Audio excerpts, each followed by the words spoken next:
बिस्मिल्लाहिर्रहमानिर्रहीम। लाखों करोड़ों दुरूदो सलाम मोहम्मद मुस्तफ़ा सल्लल्लाहु अलैहि वसल्लम और आले मोहम्मद पर। मैं हूं उमर दराज गोंदल। आज जजेस वाला मामला हुआ, आप जानते हैं। जजेस वाले मामले का अब बाकायदा तौर पे जो हाई कोर्ट के क्लर्क हैं, ड्यूटी क्लर्क, उनकी मुद्दत में मुकदमा भी इस्लामाबाद के अंदर दर्ज हो गया है थाना सीटीडी में, जिसका मतलब यह है कि इंसदादे दहशतगर्दी दफात के तहत यह मुकदमा दर्ज किया गया है।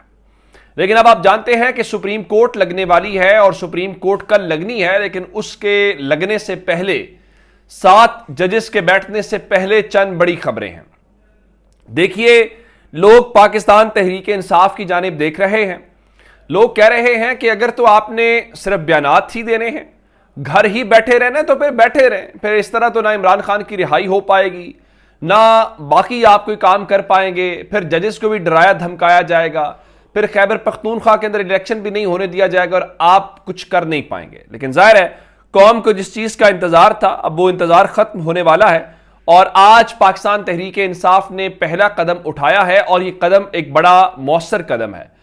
आप जानते हैं कि पाकिस्तान तहरीक इंसाफ के असद कैसर साहब हूं, बैरिस्टर गौहर साहब हूं, वो सब लोग कहते रहे हैं कि आप हमें उस सतह के ऊपर ना लेके जाएं जहां पे कोई रास्ता ऐसा ना हो जब आपको कुछ बचे ना। और वो कहते रहे हैं कि अगर आप चाहते हैं कि हम मज़ाहमत की सियासत ही करें तो जनाब बिल्कुल हम तैयार हैं और हम बिल्कुल करेंगे। अब चूंकि रमज़ान मुबारक था, तो रमज़ान मुबारक के अंदर ज़रा मुश्किल होता है कोई भी तहरीक चलाना। तो रमज़ान अपने इख्तिताम की जानिब गामजन है और उसके बाद ईद है, और अप्रैल में चूंकि अब तो फजलुर रहमान भी कह चुके हैं कि जब इन इलेक्शंस की कोई वक़्त नहीं है, जब असम्बलियों में मसले हल नहीं होने, तो फिर ठीक है, फिर अवाम की अदालत में चलते हैं। तो पाकिस्तान तहरीक इंसाफ ने इस सिलसिले में एक पेशरफ्त की और पाकिस्तान तहरीक इंसाफ ने एक ग्रैंड अलायंस बनाने का फैसला किया, जिसमें 5 बड़ी सियासी जमातें हैं। जमात इस्लामी है, MWM है, बलूचिस्तान नेशनल पार्टी है और पश्तूनख्वा मिल्ली अवामी पार्टी है, यानी पश्तूनख्वा मैप जो महमूद खान अचकजई की है, और पाकिस्तान तहरीक इंसाफ है। अब इन 5 सियासी जमातों की आज एक नशिस्त हुई है और उस नशिस्त के अंदर तमाम इन सियासी जमातों की जो सरबराही है वो मौजूद थी, जिसमें मैंगल साहब मौजूद थे, अचकजई साहब मौजूद थे, जमात इस्लामी से लियाकत बलोच साहब थे और तहरीक इंसाफ से भी उनकी लीडरशिप मौजूद थी। तो इन 5 जमातों ने अब पहला कदम उठा लिया। जाहिर है, ये सब कुछ इमरान खान की मंजूरी के साथ हो रहा है और यही कौम को इंतजार भी था कि आप निकलें बाहर, आप तहरीक चलाएं। आप कम से कम बैठ के तो ना आप अपनी निश्चितें छिन जाने पे, बाकी सब कुछ करने से, आप जब लोग आपके साथ हैं तो आप किस लिए डर रहे हैं? आप निकले, पंजाब में हमाद अजहर आ गए हैं, हमाद अजहर लीड करें या बाकी लोग लीड करें। तो अब इस सिलसिले में जो हुकूमत मुखालिफ तहरीक चलाने के ऊपर ये 5 सियासी जमातें मुत्तफिक हो गई हैं। न सिर्फ मुत्तहिद हो गई हैं, बल्कि ईद के फौरी बाद 14 अप्रैल को पहले जलसे की भी मंजूरी दे दी गई है। और ये जो जलसा है, ये जलसा पता है आपको कहां होगा? लाहौर भी नहीं होगा, ये पेशावर भी नहीं होगा, ये कराची में भी नहीं होगा। जरा इस जलसे का मकाम देखिएगा और उसके बाद जरा इसकी जब कवरेज होगी, जब शोर मचेगा, वो आप देखेंगे।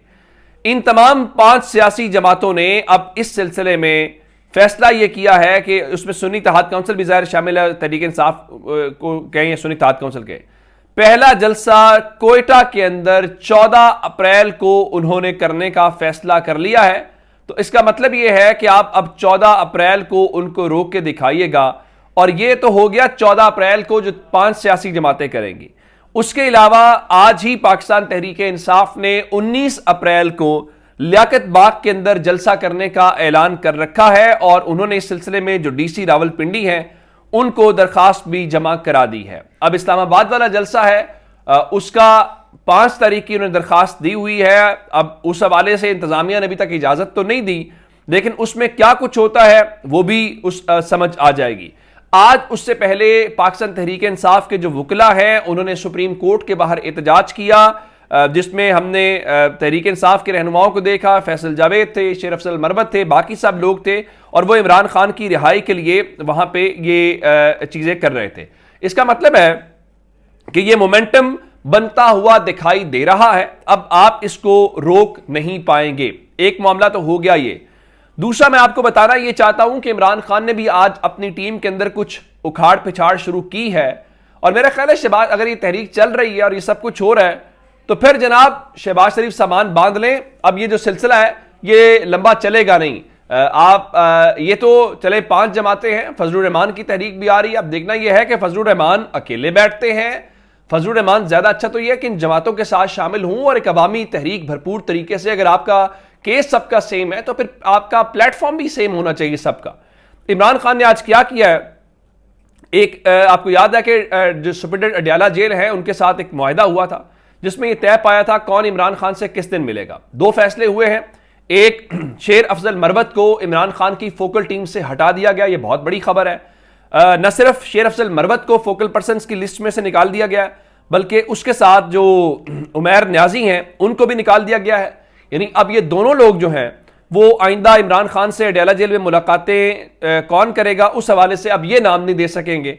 इस सिलसिले में अब 3 नए अफराद जो हैं उन पर मुश्तमिल एक कमेटी बनाई गई है जिसमें एक उमर अयूब है, शिबली फराज हैं और उसके अलावा अली जफर और बैरिस्टर गौहर हैं।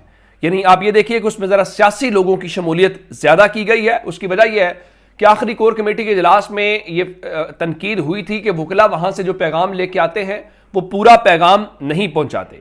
शेर अफजल मरवत को इमरान खान ने यह भी कहा है कि आपने ये जो पाकिस्तान तहरीक इंसाफ के खिलाफ या पाकिस्तान तहरीक इंसाफ से हट के एक सोशल मीडिया टीम बनाई हुई है, आप इसको भी खत्म करें। और इत्तलात ये है कि पैगाम बड़ा वाज़े है, अगर आप ये खत्म नहीं करेंगे और तहरीक इंसाफ के रहनुमाओं या कारकुनों के खिलाफ कोई कैंपेन करेंगे तो फिर आपको वापसी का रास्ता दिखाया जाएगा। कोई पार्टी डिसिप्लिन से बड़ा नहीं है, कोई पार्टी से बड़ा नहीं है, सब पार्टी के अंडर काम करेंगे और हायरार्की में काम करेंगे। ये नहीं हो सकता कोई कहे जी मैं तो पार्टी को मानते ही नहीं हूं, मैं तो इमरान खान के सिर्फ साथ हूं या इमरान खान को रिपोर्ट करता हूं, ये हो नहीं सकता। दूसरा, इमरान खान के लिए मुलाकात के 2 दिन है, एक मंगल का दिन है, एक जुमेरात का दिन है। पाकिस्तान तहरीक इंसाफ ने यह फैसला किया है कि इमरान खान से सियासी लोग ज्यादा से ज्यादा मिलने चाहिए, वकीलों से भी ज्यादा। उसकी वजह यह है कि वहां से मुशावरत करनी होती है, इंस्ट्रक्शंस देनी होती हैं, आगे मूवमेंट चलानी है। तो अब जो जुमेरात का दिन है वो मुख्तस किया गया है जो सिर्फ और सिर्फ इमरान खान से जो पॉलिटिकल लोग हैं जो वो मिल सके। तो अब जो नई कमेटी है वो जुमेरात के हवाले से नाम देगी और वही आगे चल के इस सिलसिले में फैसला करेंगे। अच्छा, इसके अलावा मैं आपको एक और बात बताना चाहता हूं। इमरान खान ने आज सहाफियों से भी गुफ्तगू की थी और इमरान खान ने जो मैं आपको कह रहा हूं कि अब तहरीक भी चल रही है और वो ज़ाहिर है तहरीक आहिस्ता आहिस्ता जलसे करेगी, मुतालिबात रखेगी, फिर वो लॉन्ग मार्च की तरफ जाएगी। आज इमरान खान ने सहाफियों से गुफ्तगू करते हुए कहा था आप सिर्फ 4 हल्के खोल दें, 4 हल्के खोलने से ये हुकूमत गिर जाएगी। और उन्होंने तसद्दुक जिलानी के हवाले से कहा कि शुक्र है कि तसद्दुक जिलानी ने इस कमीशन की सरबराही से इनकार किया और उनके मुताबिक जजेस का खत लिखना एक संजीदा मामला है। इमरान खान ने कहा इसके ऊपर फुल कोर्ट समाअत करनी चाहिए, लेकिन चलिए अगर 7 रुकनी बेंच बन गया तो वो भी कम से कम उस कमीशन से तो बेहतर है जो वहां पे बनाया गया था। और इमरान खान ने आज फिर वाजे किया, कहा कि जनरल बाजवा ने हमें वाजे तौर पे कहा था कि अगर आप चुप ना बैठे तो केसेस बनाए जाएंगे और आपको सजाएं भी मिलेंगी। फिर इमरान खान ने कहा जनरल फैज करते हैं, जनरल फैज की तकर्री मैंने तो नहीं की थी ना, मैंने तो नहीं लगाया था। अच्छा, उसके बाद उन्होंने एक और भी बात की, उन्होंने कहा कि मैंने आरिफ अलवी के जरिए पैगाम भेजा था कि मुझे लंदन प्लान का इल्म है और chief election commissioner London plan पर अमल दरामद का मरकजी किरदार है। निगरान हुकूमत और इलेक्शन कमीशन ने मिलकर लंदन प्लान पर अमल दरामद किया और धांधली का मकसद तहरीक इंसाफ को खत्म करना था। अच्छा, यह अलग बात है कि वो खत्म कर पाए हैं कि नहीं पा रहे। अच्छा, इमरान खान ने एक और बड़ी दिलचस्प बात की, चूंकि लोग कहते हैं जी वो शौकत सिद्दीकी के साथ भी तो ये हुआ था, तो वो तो इमरान खान का दौर था, तो इमरान खान तब क्यों नहीं बोले। तो इमरान खान ने कहा कि देखिए हम तो इसलिए खामोश हो गए थे कि शौकत सिद्दीकी साहब का केस सुप्रीम जुडिशल काउंसिल में चला गया था, टेकअप हो गया था, ऐसा तो नहीं है कि वहां मामला टेकअप नहीं हुआ था। उनका मिसाल के तौर पे आप चाहते हैं कि जजेस के खत के मामले को कि कौन मुदाखलत करता है, कौन दबाव डालता है, आप शौकत सिद्दीकी के इल्जामात से या उससे पहले शुरू करना चाहते हैं तो शुरू कर लें, हमें तो कोई एतराज नहीं है, लेकिन शुरू जरूर करें, इस मामले को टेकअप जरूर करें, ऐसा नहीं हो सकता। अच्छा, फिर इमरान खान ने एक और बात की, इमरान खान ने कहा देखिए आप ये जो अपनी तरफ से कोशिशें कर रहे हैं ना कि ये हो जाएगा वो हो जाएगा और आप हालात, उनका नहीं, आप जो मर्जी कर लें, इस तरह बैरूनी सरमायाकारी भाई नहीं आएगी। आपने लोगों का और जो सरमायाकार हैं उनका जो एतमाद है वो मजरू किया है, तो जाहिर है कि ये उसके बगैर मामला ख़त्म नहीं हो सकता। अब इस सारी सूरत हाल में साइफर वाला मामला आज उसकी समाअत हुई, चूंकि वो मामला दब गया, और वो दब इसलिए गया कि आज जजेस को जो खत लिखा गया और वो जिस तरह की उसमें चीजें आई हैं वो मैंने आपको तफसील से बता भी चुका और बता भी दिया है कि वहां पे मुकदमा भी दर्ज हो गया। तो इस सिलसिले में आज ये हुआ कि सलमान सफदर साहब ने कहा कि साइफर केस में पाकिस्तान के हालात कैसे खराब हुए। FIA ने एक टेक्निकल तज्जियाकार ने एक रिपोर्ट बनाई, उसने साइफर देखे बगैर ये तज्जिया पेश कर दिया। उसने टेक्निकल रिपोर्ट में बताया कि हमारे साथ कुछ ममालिक के ताल्लुकात खराब हुए हैं। तो अदालत ने भी ये पूछा कि जो टेक्निकल रिपोर्ट है वो बनाई किसने और क्या वो अदालत में पेश हुआ। तो बैरिस्टर सलमान सफदर ने कहा जी, अनीसुर रहमान ने ये रिपोर्ट बनाई और वो अदालत में भी पेश हुए हैं। अच्छा, जब ये सारी बात हुई तो उसके बाद सलमान सफदर साहब ने फिर कहा एक अहम सिविल ब्यूरोक्रेट आजम खान गायब हो जाते हैं, फिर जब वो वापस आते हैं तो अदालत से आराम से दरखास्त जो है वापस ले ली जाती है। तो चीफ जस्टिस आमिर फारूक ने कहा कि आजम खान की बाजियाबी की दरखास्त इसी अदालत में जेर समाअत थी, आजम खान के वापस आने जाने पर वो दरखास्त वापस ले ली गई थी। तो जस्टिस मियां गुल हसन औरंगजेब ने कहा कि ये कोई मामूली बात नहीं है कि एक सिविल सर्वेंट अचानक गायब हो जाए फिर वापस आ जाए तो पूछने पर कहे कि किसी का क्या ताल्लुक है, वो कहां था। आप किसी और को बताकर नहीं जाते कि कहां जाकर जा रहे हैं, क्या अपने बीवी बच्चों को भी बताकर भी नहीं जाते कि कहां जा रहे हैं। फिर वो घर वालों अदालतों में आकर दरखास्तें दायर करते हैं। हम इस मामले में एडवोकेट जनरल इस्लामाबाद से पूछेंगे, बिल्कुल पूछना चाहिए।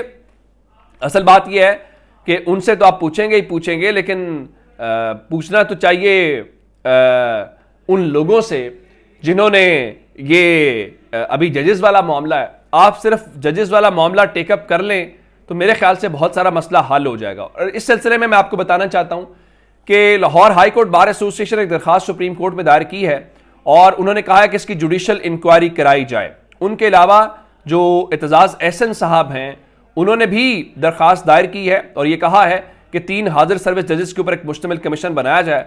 अब देखते हैं कि अदालत अगर लगनी है तो उसमें से क्या खबर आती है। तो ये अब तक की अपडेट से अपना बहुत सारा ख्याल रखिएगा। खुदा हाफिज।